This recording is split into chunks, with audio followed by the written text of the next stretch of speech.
আবারও 1-11-এর মতো -2 formula BNP দেখতে চায় না বলে জানিয়েছেন দলের মহাসচিব মির্জা ফখরুল ইসলাম আলমগীর। আর প্রশাসনের শেখ হাসিনার লোকদের বসাতে 200 কোটি টাকা দেওয়া হয়েছে এমন তথ্য জানিয়ে দলের সিনিয়র যুগ্ম মহাসচিব রুহুল কবির রিজভী উদ্বেগ প্রকাশ করেন।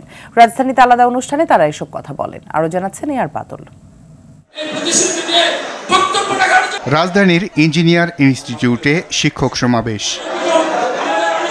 এতে অংশ নিয়ে বিএনপি মহাসচিব বলেন, বিরাজনীতিকরণের রাজনীতি নয়, গণতান্ত্রিক রাষ্ট্র বিনির্মাণ করতে চায় তার দল। সেই দলটির কারণে দুইবার এই গণতন্ত্র নিহত হয়েছে।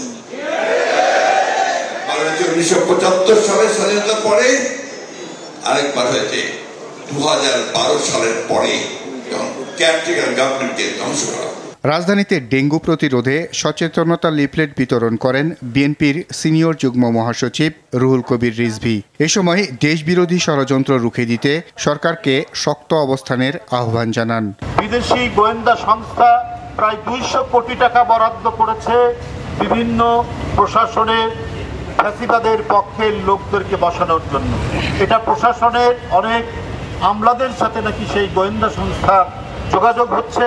তারা তাদের পছন্দ মতো ডিসি, তাদের পছন্দ মতো ডেপুটি কমিশনার এবং অন্যান্য কর্মকর্তা নিয়োগ করবে। অন্যদিকে শেরেবাংলা নগরে বিএনপির প্রতিষ্ঠাতা শহীদ রাষ্ট্রপতি জিয়াউর রহমানের সমাধিতে শ্রদ্ধা শেষে রিজভী বলেন, দেশের বাইরে থেকে দেশবিরোধী ষড়যন্ত্র করছেন শেখ হাসিনা।